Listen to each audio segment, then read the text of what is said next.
Yo. Hi. Is that so gorgeous? It's like so I'm like catching close to golden hour right now.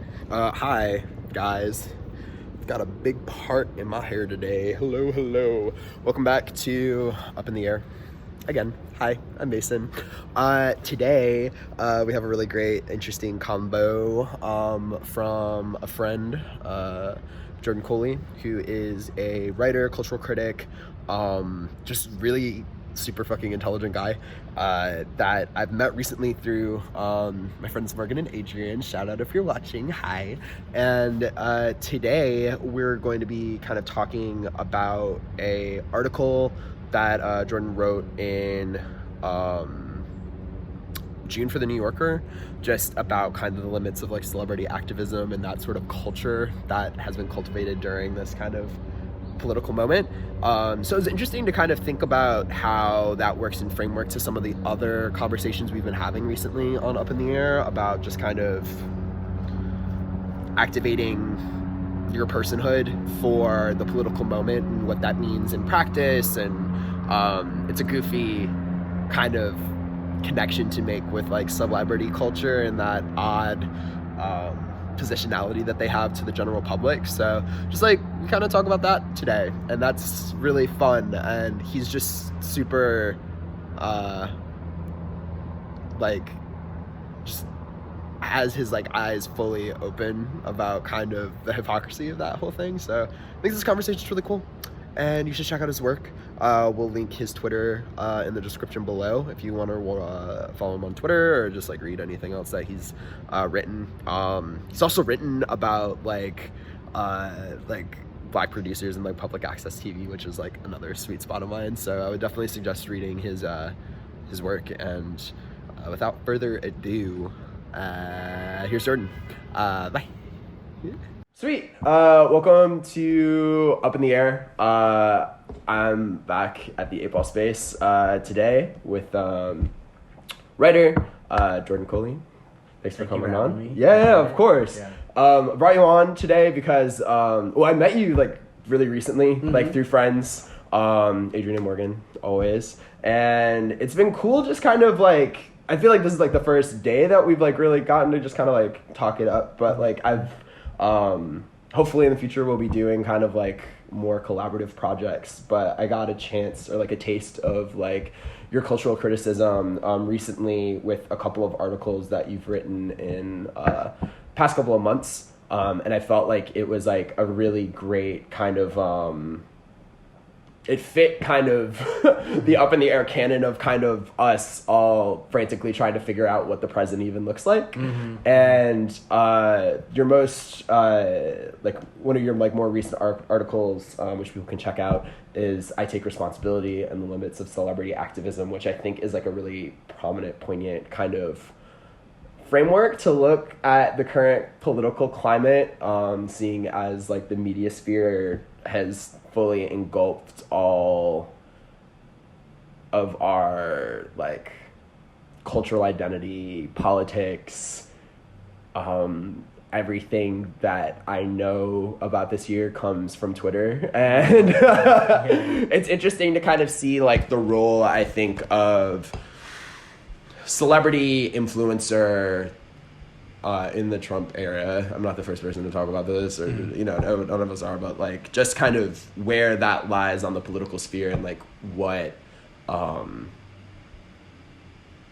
suppose that means for just kind of like contemporary democracy. I'm kind of interested on like where you started with the inception of this like specific article and like kind of where your head was at. It was written in June. So it feels like even from the beginning of the summer, we're living in like such a completely different atmosphere, but maybe just, where was your head at kind of like during that time? Yeah. Well, yeah, like you said, it was in June, and in May was a particularly turbulent kind of jarring month because George Floyd was murdered. And coronavirus was still in its kind of nascent period. And so everyone was on edge and anxious and like cooped up in their houses because of that. And then suddenly like everybody was busted out of their houses and in the streets because of televised murder, and so I was like thinking about the ways in which this had felt familiar, but unfortunately because of the way in which racialized violence has become a weird tradition in this country, sadly. So I was like, this feels familiar, and it feels like there's almost a protocol here for both of us as like citizens and celebrities and cultural figures with followings to like how to react to these things. Absolutely. But also felt completely unprecedented, both in the sense of like how significant the murder of George Floyd and how it was disseminated like felt under this like presidency and with coronavirus and like things feeling at a kind of this new dystopic like high. Right. I think I was like, oh wow, this is a thing that like unfortunately has happened before, and I feel like we have a cultural protocol for it. But at the same time, this is unlike anything we've ever experienced, and like these forces like happening at the same time feel like uniquely dark and scary and intimidating of how to like face and talk about them. So I was noticing that there just was like the celebrities were trying to use the old playbook. They were kind of be like, hey, they were coming together. We don't understand that we as people with a platform need to do something. And like we need to use our voices and speak up. And that in itself is always so self-serving and like and more of a PR thing than anything else. It's definitely since kind of like the We Are the World era of like kind of like celebrity activism, the scripted kind of like you said, kind of like the scripted protocol of all of this is like almost in a lot of people's eyes kind of flipped, like a full 180 flip where it's just like so narcissistic, so as you've mentioned, self-serving. That it was so discordant what was going on. Like I think in maybe under different circumstances it might have not even have registered as the way it did for me then, but it certainly was like so grating to see on my timeline, and it's just like seeing happening in so many different forms. And that video, the specific I Take Responsibility video, that was like 10 or so actors. Oh my god, was like felt like the like like the purest strain of like this particular type of like celebrity preening, and cringe content. God damn. So it was like so it was just so I remember like seeing that and being like, we have to say something about how I'm just like remembering now like that moment and seeing that while simultaneously seeing all the people in my networks on Instagram primarily like using their platforms and since the beginning of like the pandemic and quarantine using their platforms to like disseminate resources and like and get people information and within their micro communities that would serve them or help show them how to like help on another person who might be in like more in more dire times than they were. And so I was like, I have here on one side like this example of a productive use of this weird space that we've cultivated for ourselves on the on the online, largely kind of like again self-serving, even on a level like ours, like branding device. Absolutely. But that can be retrofitted to like serve people. So like I'm seeing these people do it. Why is it that the people who for whom perhaps this would have the biggest effect, they can't seem to find like a comfortable way to like actually do something other than be like, I'm not part of the problem. And 100%. And so I think that was where the idea came from. It was like, oh yeah, this is something that they could be doing. Here's some even some smaller celebrities like No Name, who has like become weirdly the patron saint of like alternative platform use among like people with large followings. Absolutely, like sharing readings that she's been doing, sharing her thoughts on capitalism and the ways in which she's culpable and like and enabling it, but also in the ways in which she sees like that she can remove herself. Absolutely. And I think a thing that worried me was like maybe that like certain people just haven't done the reading, or whatever. Right. But I think. Well, I think she's like a really great example of, because I mean like so much of this like disconnect between kind of celebrity culture and kind of like contemporary like politics mimics, you know, actual kind of like political structures of politicians also having like a song and dance whenever there's like a national crisis, of just kind of like we have to come together as like a community, you know. I mean, like the parallels are like so obvious. And it's interesting because AOC and No Name sometimes kind of, I feel like, share like a bit of like a similar sphere of influence amongst their kind of like political, or like just political positionality. I mean, like obviously like No Name as like communist abolitionist, like super like on like destroy America, which is like absolutely. But what I think is like interesting is her politics are so pointed at a community that she's like created through her own book club. Like, you know, like the No Name book club, I think is such an interesting sphere of influence for a celebrity because it's cultivated. It's similar to kind of like a Discord environment where community is shared and flourished through kind of like this very interpersonal, I guess kind of like hyper specific focus. And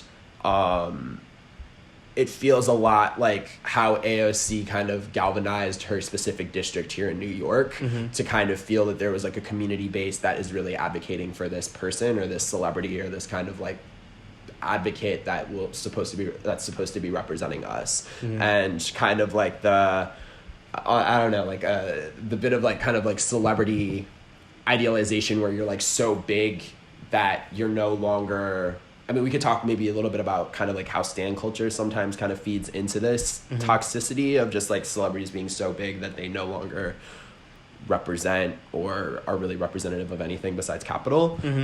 But it's interesting when that disconnect of kind of like I too am like a human processing becomes like PR and just like a fully, you know, commercial thing for your own kind of like personal brand. It's interesting how quickly people see through that now. And I mean, like another person similar to No Name that's really kind of stepped up to the plate is John Boyega from Star Wars, and you talked a little bit about him in the piece being kind of this like example of a celebrity kind of flipping the script on that. I was wondering maybe if you wanted to kind of maybe talk about that a little more. I don't know. Kind of working on that. Certainly. I thought the John Boyega one was particularly compelling. John Boyega's way he was like acting at that time was particularly compelling because he is an actor who works for Disney and like and is attached to their most lucrative and one of the most historic, you know, franchises, Star Wars, in this country. And he had a lot to lose, I guess is to say. Though even now I'm thinking about it, I'm like, what really does Disney have to gain by like excommunicating somebody who's like like advocating for the rights of the press, you know? 100%. So maybe he didn't have a lot to lose, but he recognized the power in his voice, I guess is what I was compelled by. I'm like, he saw that like, oh, I have lots of people who are like, who my voice reaches lots of people who may not be getting what I'm getting on my timelines. You know what I'm saying? Like, I think that was a part of it, is that the realization for people like No Name and John Boyega that like, oh, all the people who are following me on this site don't see all the stuff that I see, don't know all the stuff that I know. Exactly. And so like it's not only benefiting I'm not gonna be like it's not just for me to signal that I'm part of this. It's to me to literally get information to people who they may not understand the scope and like the depth of the issue that like is happening right now. You know? And so I admired that he was so unflinching and not really like, you know, diluting the radicalness of the assertion that, you know, Black Lives Matter and that what was happening in across the world was a fascistic, you know, a racialized fascistic, you know, thing. And he was like, I think, very plain about that, and which was cool. He didn't try to like dilute it for his people. Yeah. Absolutely. And 100%. And I think it's interesting to kind of That's so true. Like, how am I trying to phrase this? I think it's you did raise, though, like, now, like, since June, it's interesting to kind of see, like, what were the actual stakes in kind of presenting, like, liberation politics to, like, a Disney-sized, like, base. And people, like, having, like, an identity or, like, a personality or a celebrity status that allows you to kind of project that far. And it's interesting because I totally agree. I felt it was, like, really inspiring to see how active he was in trying to be present in the moment. But it makes you, and this is obviously not on John at all. I think it's, like, more about just, like, celebrity, being vocal as a celebrity, and how much was actually translated to actual, at the same time, while political campaigning and shit was happening at the time, how much of that, and it might be too early to tell now that, I mean, like, we found out Biden won yesterday, how much of that actually kind of resonates with him, the Democratic kind of, like, party structure that he's, like, creating in the White House. And, like, I don't know. I guess I'm having a hard time kind of, like, constructing the language about how Black liberation politics was utilized through people like Kamala, you know, of being, like, a Black cop that is now, like, the VP, and just kind of her identity, celebrity identity politic, kind of, like, pulling from Black Lib, which is centered in kind of, like, this, like, ultra leftist kind of, like, positionality right now, but cop being super centrist. And how, I don't know, I guess I'm having the worst time kind of, like, articulating what that means, but the translation of celebrity power, like, celebrity being vocal as a celebrity into actual political change, what Blackness means in, like, the current kind of Democratic political landscape, now that we're going back into a Democratic Party that is aggressively centrist. And I think the continuation of some of these, like, virtue signaling legacies of this time in, like, politics are kind of where my head's at right now. And I guess the praxis between having this, like, digital platform that allows you to be vocal and actual political change. Now, I'm not out here saying that, you know, celebrities also need to be politicians. But I think something that I think your piece really, really kind of made clear to me in hindsight now is the parallel relationship these two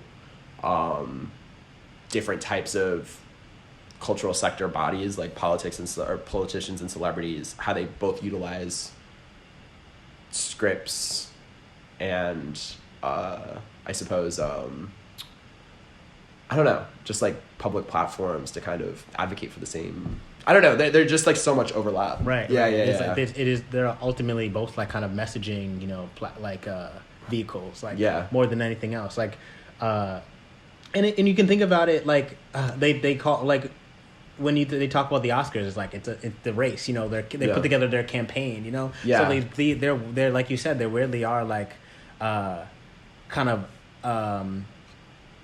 skilled in this develop similar muscles of, like, we can sculpt an image, and ultimately that is what matters most to most of our our voters.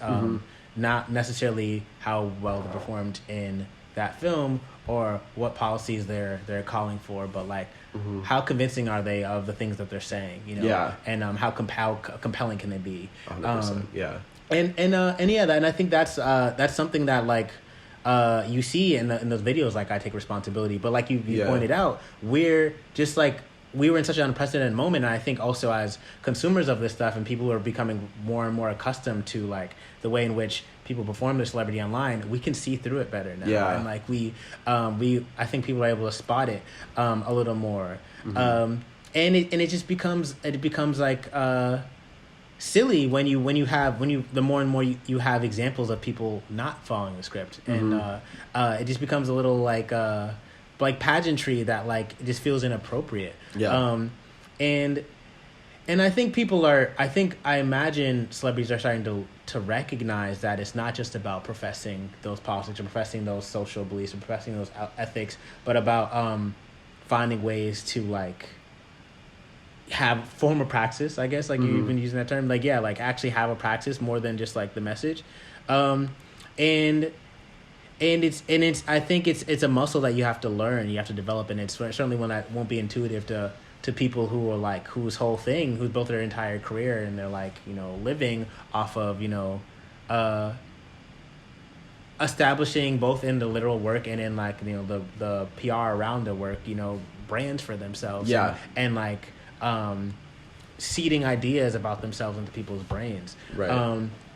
And so yeah, that was the thing that was just like most like striking to me, was that like there seems like this fundamental disconnect between the potential power of having a platform like the ones that celebrities often do, and like the voice that they have, and like the compelling power they have as speakers and as performers, and the work that like that actually is effective, you know, and that is being done in other spaces. And like it seems like such an easy bridge to gap, gap to bridge rather, but yeah, there is that sort of like, you know, the old playbook standing in the way. People are still like, you know, being like, oh, now I read from my card and look into the camera, you know. Right. Yeah, I think you're bringing up a good point about the kind of messy relationship that I think kind of celebrities of a certain type of like classic stature that are like television movie stars have in approaching social media space, because it's like a fully different type of like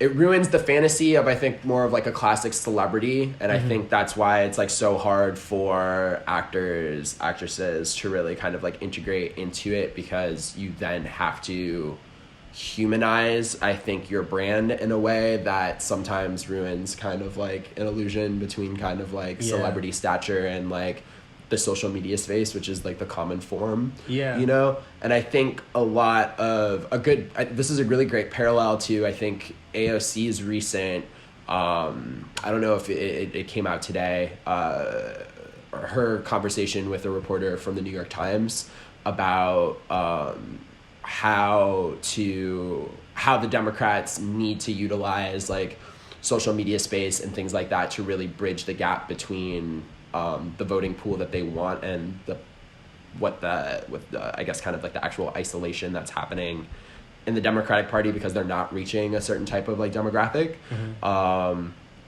And I think it's hard, I think, there's like a certain type of like I can't tell if social media still kind of has like I guess kind of like removed a certain type of hierarchy from kind of like this sort of like caste system, I don't know, but like a certain type of like celebrity common person where they now have to like speak to us at our level, which, or if it's something that, are there just like new scripts at play where it's just like, is it more, does AOC look more realistic when she's doing like a Twitch stream with like streamers on like playing I forgot what game she's done that? So she did that, and so did, was it Rashida Tlaib? No, it was Ilhan Omar. They were both playing with Hassan Piker, the who like was on like the Young Turks, and now was like a full-time like gamer.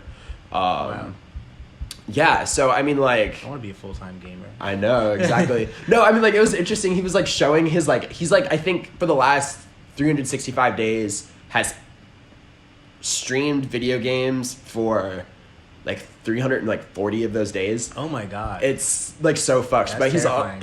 It's literally it's terrifying. I don't want to be a gamer. I take it back. Yeah, it's like, just like, but he's also so fucking ripped. I don't even fucking understand. It's the lifestyle, man. It really is. But that's a good point you made. Yeah. I think sort of what you were getting at, like I was hearing, is that like AOC is so fluent in, and I hate, like, this is like, I feel like talked about a lot, that she is one of the first millennial, like lawmakers, but she is so fluid in her and her self-embodiment online, Absolutely. Whereas like for certain celebrities, a lot like the ones that we saw in those videos, a lot of them are in their 40s and 50s, and like are like not, they everything on their feed feels like a PR thing. Absolutely. So like for them, it was like damned if you do, damned if you don't. Like for them to like they can't be like weeks before George Floyd's murder, like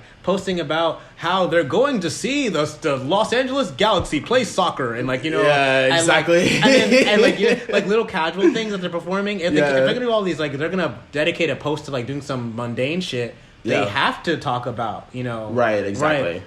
Right. The murder of like George Floyd and this national uprising, and so then and if everything they do is PR, then it's going to come out in this weird stilted way. Whereas for a person like AOC, it seems like like I get the sense from following her on Twitter. I don't think I follow her on Instagram, but following her on Twitter, like she just like has a way of expressing herself and expressing her political ideas via the platform in a way that seems very natural to how she would speak in real life, right? And like it's not like, it doesn't feel very self-conscious, and of course she's a politician, so obviously everything is a little self-conscious, a little strategic. Absolutely, yeah. But she has a way of communicating herself in that sphere that feels like that doesn't feel put on as much.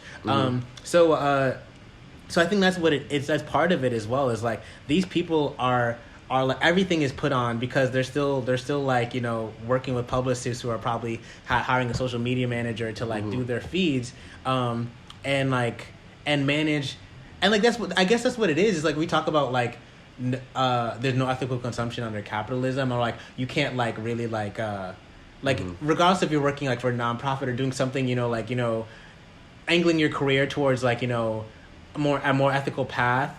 If you're still in a capitalist society, it's still going to be weird. And it's like I'm really just a stretch here, but like I think the same logic can be applied to like celebrity PR, where it's like nothing's gonna feel natural or real if you're still working with a system where you like everything is like thought of as like a potential opportunity to like as a commercial for yourself, right? Like so like even like regardless of how casual and like, oh, we sat down to make this video, which you thought we like blah blah blah, it's still gonna feel weird because you're still like everything's still being filtered through a publicist and filtered through the framework of this is a commercial for you as a brand on this website, right? So like I think that's like the apparatus of celebrity is just like antithetical to like to being an engaged in like self negating contributor to like the causes like the eradication of white supremacy and racialized violence. So I think it's just like it was just like trying to put a square through a circle, like these people, we shouldn't be looking at these people in the first place, and these people are kind of foolish to think that they can reorient their platforms, retool their like strategies that they use typically to talk about like going to like the Dodgers game, to talk about this very serious country like dividing issue, and like so it requires a rethinking about and a retooling, complete structuring of how you use the platform, which I think I was seeing amongst like people in New York and like the people within my more smaller networks. I think it's like, and I think the one thing that I've like noticed time and time again with Trump is like, I mean, like he kind of, I mean, because like so much of the neocon that he's like kind of pulling from are like from like 90s right wingers that really started. I mean, like you talk about Alex Jones from like InfoWars, like he kind of seems like this anomaly that's like that came about during the Trump administration, just kind of showed up out of the blue. But I mean, like he had been working on like he'd been making movies since like the 2000s, and in the 90s he was doing, I don't know if it was like a public access TV show, but he was on alternative radio in Austin, Texas from like the early 90s onwards. So I mean, this person has like 30 years of kind of like a media sphere that's kind of proto social media, where he's kind of seen as like an alt kind of legend in kind of like news space. And like the early relationship that Trump had with Bannon, who also, I mean, has been working in media from the 90s onwards as like a producer, and kind of retooling himself to kind of use that sphere of influence to gain political traction. And now he's being like appointed by, you know, global billionaires to really kind of like share his kind of talents, you know, for whatever kind of like flipping kind of like cultural capital into political capital, that I feel like he's definitely, and now that he kind of has this proven formula with the Trump presidency, it's interesting to kind of see the, I guess, kind of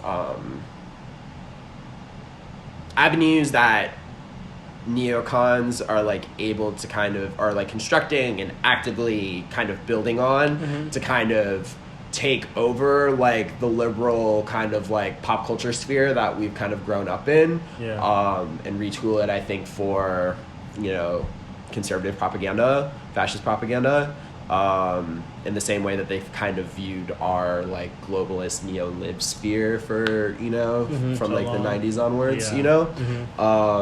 There's just like, I think, kind of like a deconstruction, reconstruction of like our kind of just like, you know, these like just kind of like objectified people that are supposed to be selling us like political ideology through, I think, kind of, you know, you're totally right with like how the Oscars is like a political campaign. I mean, like you look at like Moonlight and La La Land having, that was absolutely like a political, that was like such a politicized moment, and like La La Land becoming this kind of like fascist image of like America, in opposition to Moonlight, which is supposed to be kind of like queer black future. Yeah, exactly. It's interesting to kind of see, just, I don't know, I guess I'm interested in maybe in more of kind of like a next 4 years, now that we're kind of restructuring how we're even going to kind of proceed into the future with the Biden presidency. Are we going to go back to kind of like I mentioned, I asked you before we came on, like, are we just going to go back to like Obama era, like feel good content? Is the seriousness of the media sphere, like, we don't have to think about that anymore? Is this just kind of like a blimp where celebrities felt as though they needed to virtue signal for the moment? It just leaves a lot of, I don't know, what are you feeling? That's a really good question. I don't know if I have a queer like forecast, but I do think that there are a lot of people who would like for it to be the former, like you said. I think people would like for Biden to be Obama Redux, and like have it all just kind of be laughs and giggles and like, you know, like pussy hats and like, you know, like they want that. And I think I saw it on the streets yesterday in Brooklyn. 100%. I saw people dancing and raving as if like, you know, like the clouds had parted. So I think there is a clear yearning for that amongst a certain type of like left-leaning person in like in a city, major cities, and I imagine it, and there's like that, and there certainly is that like kind of feeling in the political, like, you know, elite, amongst the political elite. But I think I imagine a rift has opened up. You know, I think there are a lot of incredibly savvy young people, like teens and early 20s people, who like are too wise to the game to be like, that's what we want, you know. I think for a lot of people who are closer to 30 and like in their 40s, we came up in the Obama era and like kind of drank that Kool-Aid and like it's the Obama Baroque. Yeah, that era. Yeah, you know? we were like, I'm gonna listen to Carter 3 on my iPod Nano. Energy. My president is black. You know, like I think it took some dewiring for us to reach this point. And I think for kids of a certain age, I hope hasn't been as much of that conditioning. Like, or if there is, I mean, like if there is, it's like they're like, it's way more shaky because they saw what Trump was, you know, and what the Democrats were in relation to him. So I think there is still going to be a lot of that like yearning, but I don't think it will have as much staying power. I think there's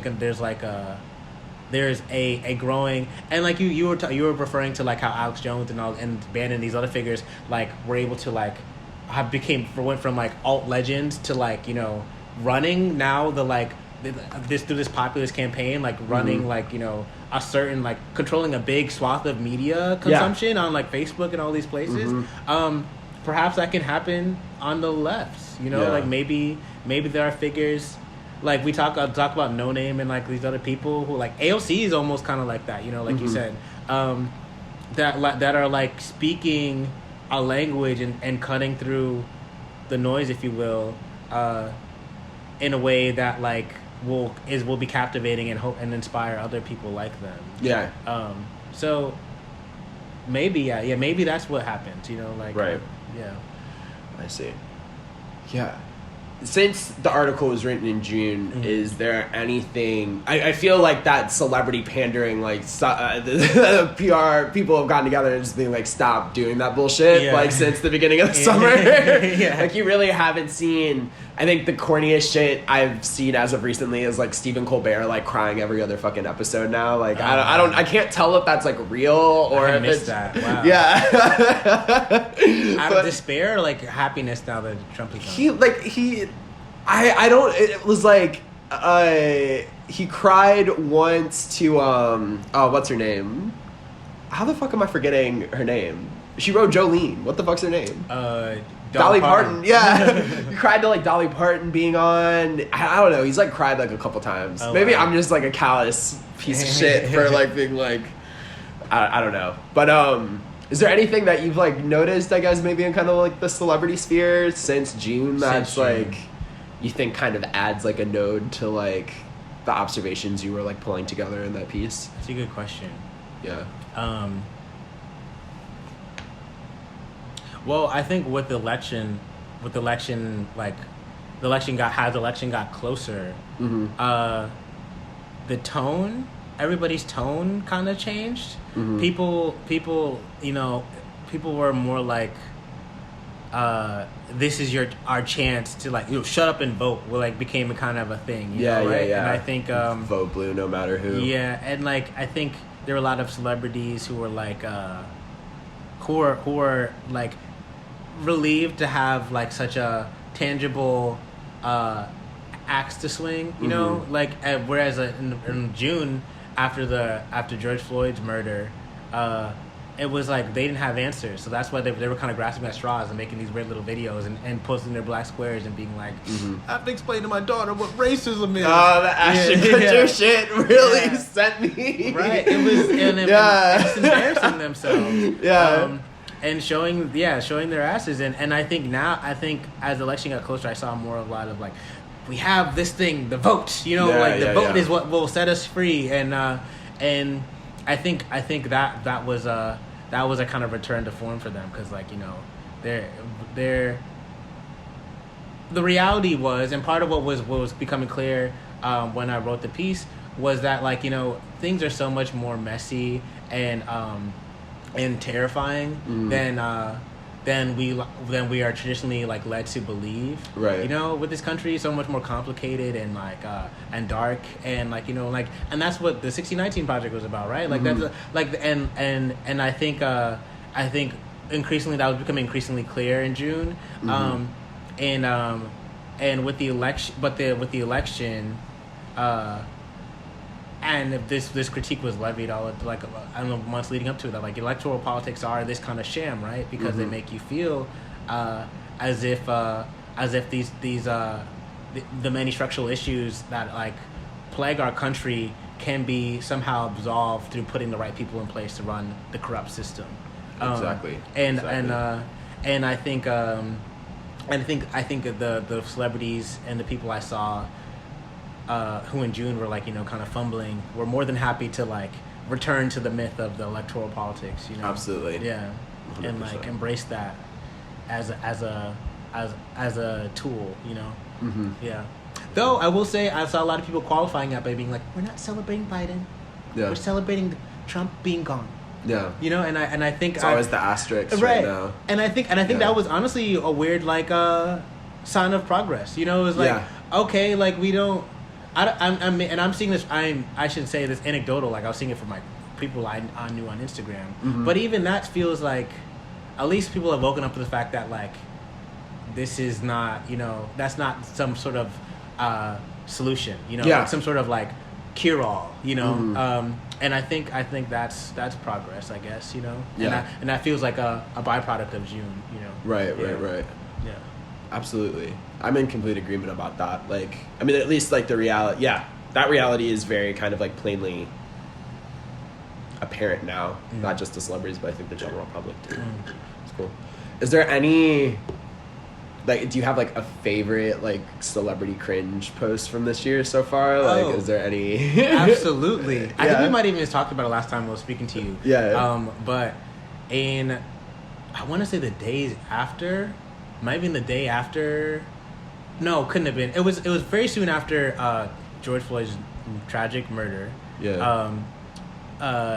Famed techno DJ or EDM DJ David Guetta truly was on the top of the Empire State Building. Where was he? He was on the top of some... Yeah, it was the Empire State Building. He's on top of the Empire State Building. And he's doing some sort of mix set, like quarantined, like a live stream. Yeah. And he starts mixing Martin Luther King's "I Have a Dream" speech. Actually iconic. And he cuts the music down a little briefly and whispers into the mic, "George Floyd, shout out to his family." And I was like, God damn. It was really sort of like, that was the most like, you can't script it. That's truly the chef's kiss of 2020, I would say. You can't write it. Yeah. Maybe we'll go out to that for this episode. I think that's really, I think what's going to happen. Shout out. So where can we find you? Where can we find your work? Like, it's time to do the self-promotion as any good celebrity does. Yeah. You could, as Mason has said, we can read my essay from June on NewYorker.com. Jordan Coley, search Jordan Coley, New Yorker. You can follow me on Twitter at GifGordon, GIFGORDON. And I've also written for GQ as well, and I have some essays on GQ.com that you can search Jordan Coley, Jordan Coley, GQ. And that's where I am on the interwebs. There we go. Yeah. And we'll drop links in the description below. Jordan, thanks for coming on. Thank you for having me. This was a pleasure. This was fun. Yeah, this was a really good enjoyed time. it. Yeah, I'll see y'all next week. Yeah, take care. Okay, here we go. Ooh, this lighting is like really good. I'm like, oh, hi. Still got a big ass forehead that I'm never gonna figure out how to properly cover up, but you know what, that is my cross to bear for the rest of my damn life. My skin is fucking clear, y'all. I'm looking cute. Anyway, thanks for watching this episode. Like I said before the beginning, we'll be linking Jordan's Twitter below, so please follow him. He's a sweetie. And yeah, we'll be back next week. We got 2 episodes left, y'all. Hopefully we'll have some good people. But until then, I'll see you guys next Monday. Peace and blessings. I really don't want to turn this camera off because I look cute as hell right now, and I want to take it in. I want you to take it in. Look at that. Okay, I'll leave you with my vanity. Take care, guys. Talk to you soon. Bye.